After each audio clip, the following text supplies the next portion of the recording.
Hello everyone, this is Penny from Wacko Astrology, and today I'm here to tell you how to make friends using astrology.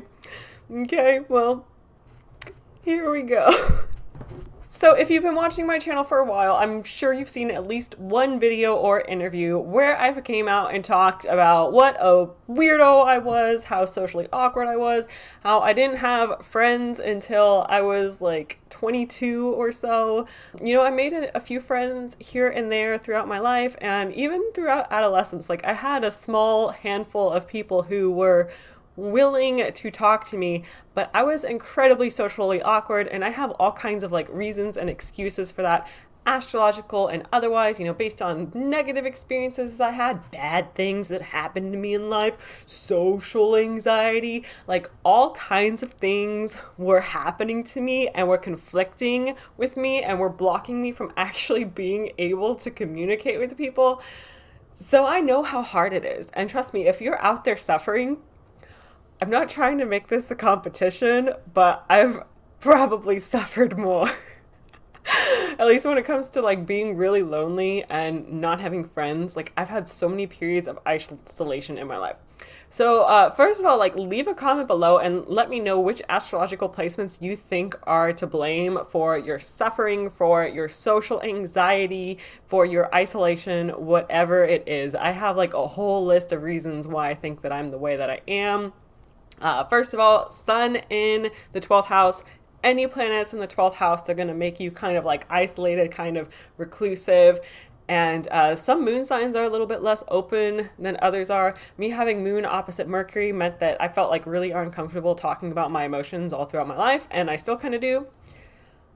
Having planets in Gemini and even planets in Virgo and Aquarius as well can contribute to social anxiety. So there's all kinds of things. Like, there's so many astrological indicators. I'm not here to go over all of them, but that's just so you know there's like a million different reasons why you might actually be like this. So what I want to talk about is how you can actually fix that. And first of all, astrology is not going to fix everything.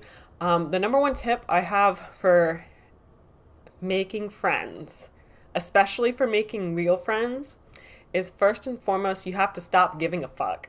Like, don't worry about rejection. Like, stop caring about that. You have to get over your fear of rejection, because if you fear rejection, best case scenario, maybe you're still able to walk up to people and start talking to them. But best case scenario, the least bad thing that's going to come from your fear of rejection is that you're just not going to feel comfortable being yourself. And if you're not comfortable being yourself, then it makes it a lot harder to make genuine, real friends who you actually have things in common with. So a lot like I said when I posted like my dating app graphics, is that you need to feel comfortable being yourself. And you need to be straight up, like, this is who I am, this is the things I'm interested in, I'm super weird, do you like me? No, you don't? Okay, move on. I remember when I lived in New York City and these guys would come up to me and ask me on dates, and then when I said no, they would just scurry away with like cockroaches. And like, as bizarre as that was to me, I think about it now and it's actually kind of inspirational, because they didn't care, or at least as far as I could tell, they didn't care.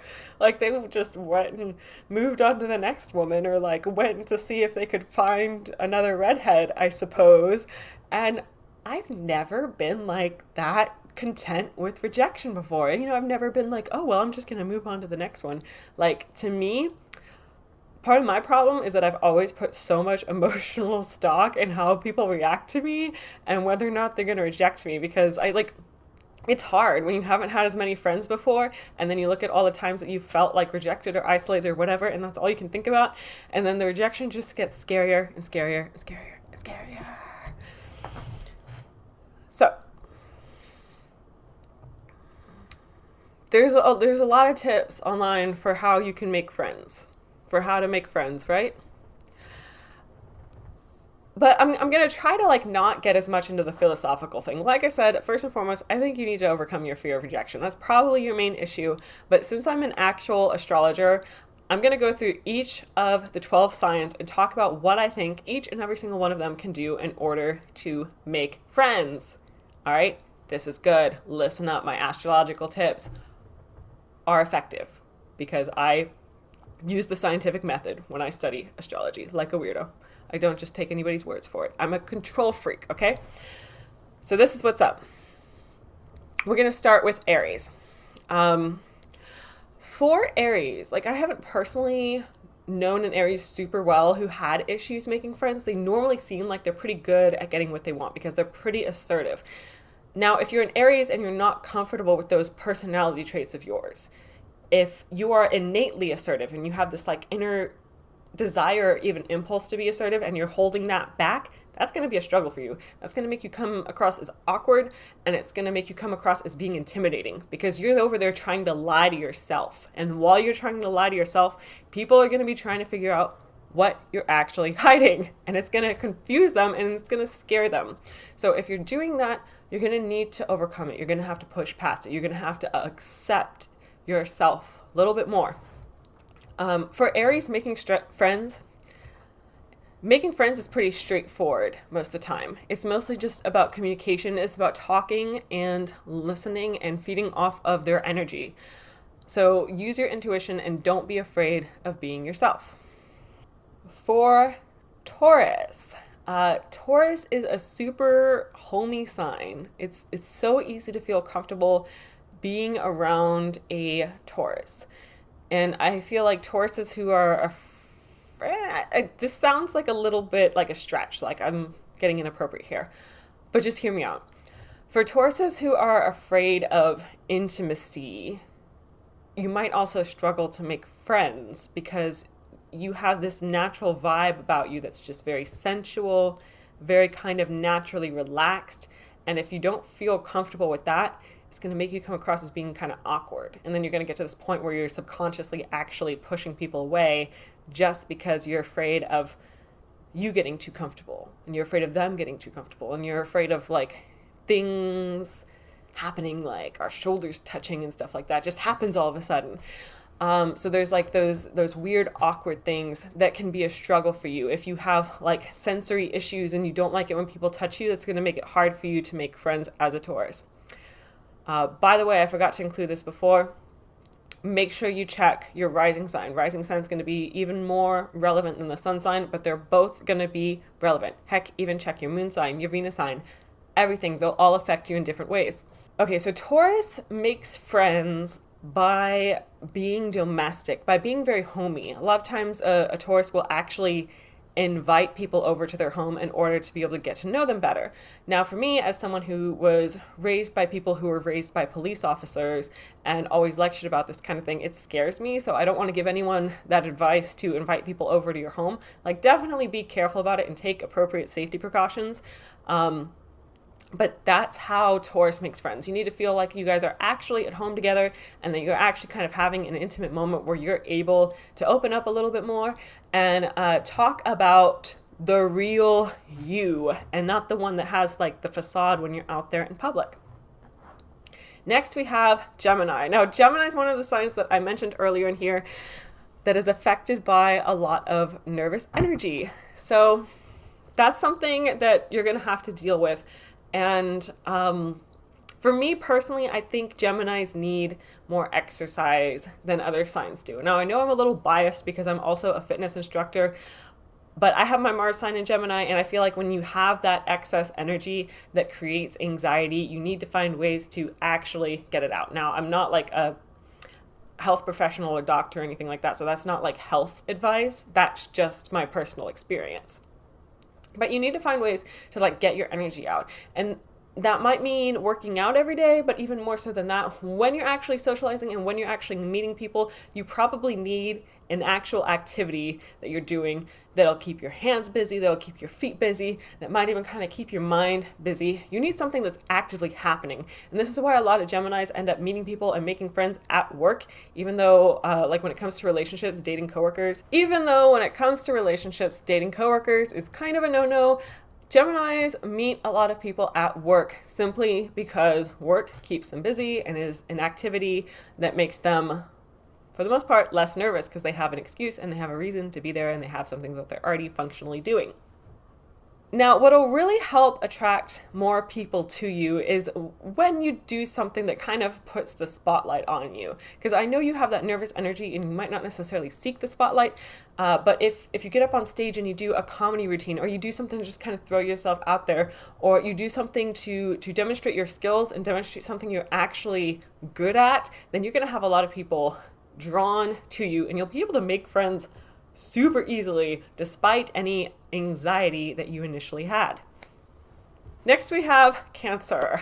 Cancer is a sign that can be pretty shy by nature and can be kind of like reluctant to meet people, protective of himself, oftentimes even reclusive or insecure about who it is that they actually are.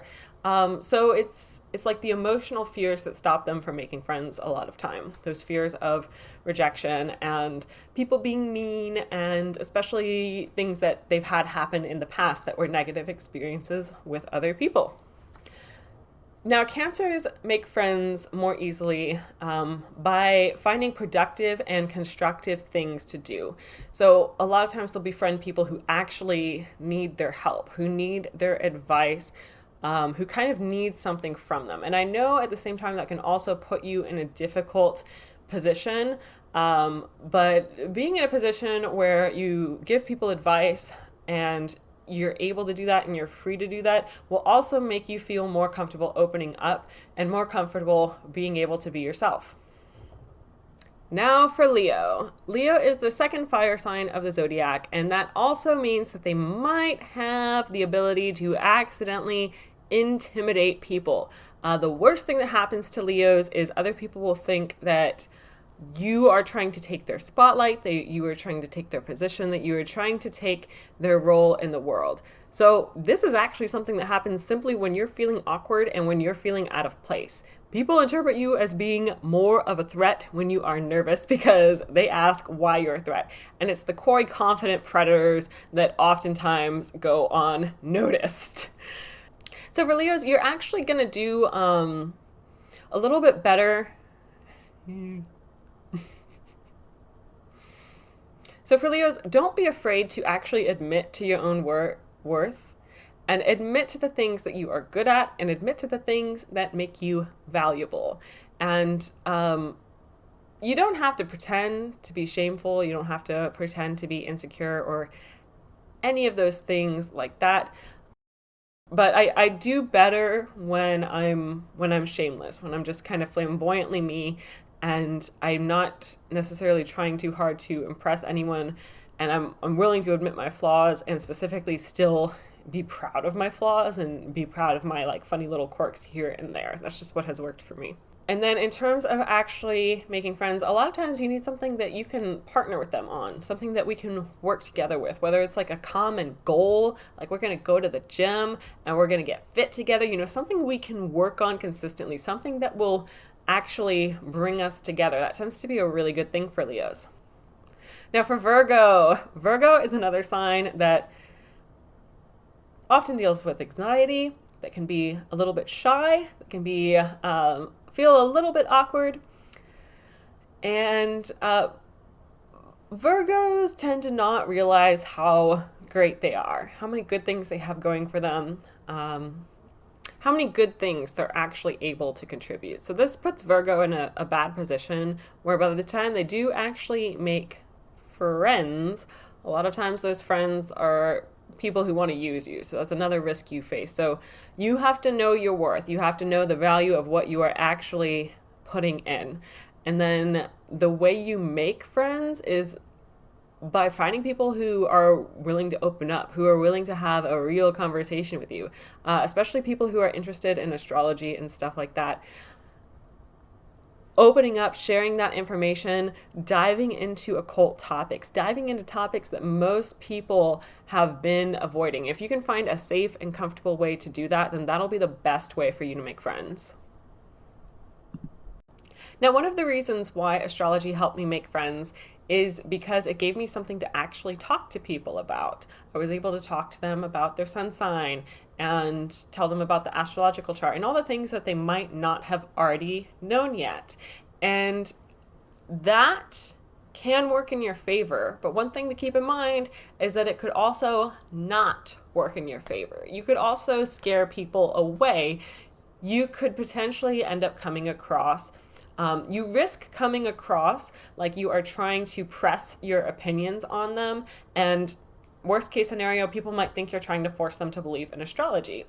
And while I do think it's important to find friends with similar interests, I also think it's cool to have friends who have different opinions and things. So as long as they respect your opinion, I'm personally friends with people who don't actually believe in astrology.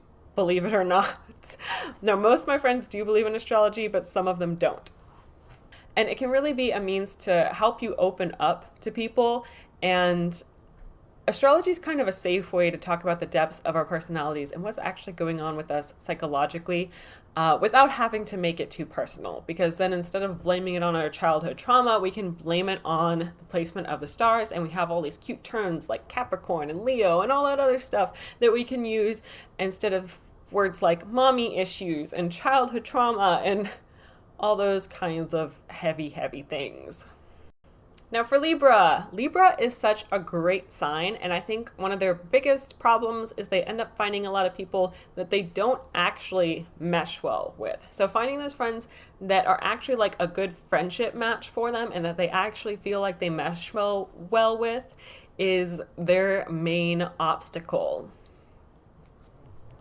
So the perfect solution for that, one, is to make friends through hobbies. So you have a like interest, you have something you're doing that you can both do together. And even better than that can be to make friends through education. So you're learning about the same thing. So you're actually like invested in the same thing. That'll say a little bit more about, what kinds of things you guys are interested in doing for fun. And the final thing is that you guys might have some similar religious beliefs. So you might enjoy talking about theories together. You might enjoy talking about things that specifically expand your mind, and that's how you're going to make friends. Scorpio. So I don't think I've ever known a Scorpio who had trouble making friends. Even though some of them are more shy, they usually are good at knowing which questions to ask people. They're good at that, and that's usually how they find their way in. Now, if you are struggling as a Scorpio, it might be because you come across as being a little bit too intense. Maybe you come across as being a little bit too in your face. Maybe certain people can't handle it, and maybe they can't handle it, and you've tried to adjust. You've tried to compromise on who you actually are just for the sake of pleasing other people. And that can create problems for you if you're a Scorpio. So get over that. Be your intense self. Don't bother with like all the fake small talk if it's stuff you're not actually interested in talking about. And as a Scorpio, I feel like you do really need to be able to dive into people's minds in order to make friends. Don't just ask them what they're doing today. Ask them what they want to be doing. Ask them what they're really thinking about. Ask them what they're really striving towards. Get in deep with those questions. Sagittarius. So, Sagittarius, the final fire sign of the Zodiac. You might have an issue where you're a little bit controversial, and that means you're going to scare a lot of people away. That means you're going to intimidate a lot of people. That means you're going to have a lot of fair weather friends and people who don't want to stick around and people who don't want to deal with the controversy and the things that were brought up and all the people who disagreed with you. Well, the good news is goodbye, fair weather friends. You don't need those. Bye. Shoo them off. It's better you get rid of them. You probably know that by now. You're a Sagittarius. You're wise. Stop lying to yourself. Those people weren't your friends. Don't worry about it. So a Sagittarius who really is struggling and is insecure about their ability to make friends might be pressured to conform to society, might be pressured to try to lie to themselves and be what everyone else wants them to be, because that pressure, it does come. Society tries to put it on us. So you're going to have to be the fiery, flamboyant, passionate, beautiful soul that you are in order to make your best friends and live your best life. And that means being weird. Not holding back so much, letting things flow, being being calm. And more than anyone else, you guys are actually going to have to be detached, kind of like how I described in the beginning, and not care as much about people's reactions to you, not care as much about the rejection. Capricorn. Capricorn is a sign that might come across like they are trying too hard, whether it's trying too hard to hide how they're really feeling, trying too hard to impress someone, trying too hard for a promotion, which to me is sad because, I mean, why can't we just appreciate people's hard work? Why do we have to be like, oh, you tried too hard or whatever? It's whatever. I don't have control over it. Capricorn might become really tempted to focus on the negative and focus more on all those people who are trying to put you down.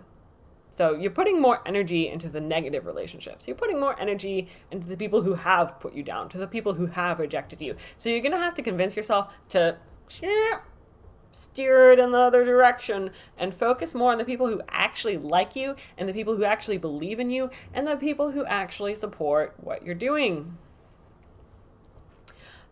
So for Capricorn, this a lot of times means that you're going to befriend the more sensitive types of people, the more nice types of people, the people who also understand how cruel society can be and who aren't afraid of, opening up and just sitting with you and just holding space for you and just being there. But that also means that you're going to do that for them. And you might be trying so hard to hold back your emotions that you haven't admitted that you're capable of doing that, but really, Capricorn is pretty good at that. You don't have to be tough all the time. You can be emotionally vulnerable. You have that side of you. You are a water creature. You are the fish goat. Aquarius. So Aquarius doesn't usually have the problem of making friends. Aquarius more so has the problem of feeling like they have friends and feeling like they have real connections and feeling like they're not alone. Even in a room full of crowded people, Aquarians often feel like they are alone, like they don't actually have anyone who understands them, like they don't actually have anyone that they can talk to. And Aquarius, you're really just going to have to be more blunt about it and really just say what it is you actually want. Like if you're at a party, you can say, I don't want to be here right now. I want to go to the beach, stand there alone, and put my feet in the sand. And you know what? You'll probably have at least one person who says, yeah, I really want to do that too. Like, let's go do that. And then you don't have to actually be alone. You can just communicate what you want and communicate what you guys actually want to do as an activity. You never have to actually do the things that you don't want to do. And I know you're always receptive to hearing other people's opinions and input, and you want to meet the needs of the people, but sometimes it's just a room full of people who are completely unwilling to say what it is that they actually want. So if you're the one to say what you want, guess what? That's how you're going to make real friends. That's how you're going to make real connections. Pisces. Okay, so Pisces is one of the signs that's more shy, more reclusive, and in my personal opinion, if I had to pick a sign, not necessarily like a person, but if I had to pick a sign in itself that is the most introverted, it would be Pisces. I feel like Pisces can spend more time alone and be happier than anyone else. I do polls about this kind of thing on my group, Penny Astrology on Facebook, my Penny Astrology group on Facebook. And so if you want to share your opinion about that, you can join that group. I know not everyone agrees with me, and they don't have to. I love differing opinions. That's great. But Pisces a lot of times are going to have the problem where they simply haven't gone out of the house. They simply haven't been putting themselves in situations where they're actually able to meet other people, and they probably have good reasons for it, like picking up on too much baggage, having other people put so many expectations on you, having other people unload on you all the time, and just all these things that are really draining and really stressful that you don't feel like you're in a place to actually be able to deal with. And in order to be able to go out and in order to be able to make friends, you are going to have to find means to be able to protect yourself. Like, admit it. You are intuitive. You are sensitive to the energies that other people are actively putting out, whether or not they actually realize it. So you're just going to have to admit that, and you're going to have to find a way to set boundaries. Boundaries are so important for Pisces and 12th house placements. Set your boundaries, set your limits, These are the things that I think are appropriate for me to be doing within my friendships, and these are the things that I will not do, especially if I just met someone. There's certain things that I'm just not going to be willing to do for them. You don't have to be everything to everyone, Pisces. So you're actually going to make better friends by learning to be a little bit more selfish. And I don't think being selfish is in Pisces nature, but being selfish, setting those limitations and setting those expectations so you have a mutually beneficial relationship. That also probably means you're going to be able to help them better too. So it's not all just about being selfish. There might be more in it for them when you actually kind of take and set specific expectations about what should be done, what should be provided in the relationship, and what kind of like atmosphere and energy the relationship should actually have. So you could do things like setting up plans for, we're going to have a group of friends that goes out and we're all going to take turns paying. It might just mean being more organized, deciding who's going to provide the food on which day, and leading by demonstration, showing, I'm going to cook a feast and invite all my friends over. Anyway, I hope you liked the video. If you benefit from it, please consider leaving me a small monthly donation on Patreon. It can be $1, $5, whatever. You can also check out the t-shirts, the hoodies, and the reports that I have available on my website. Thank you for watching. Bye.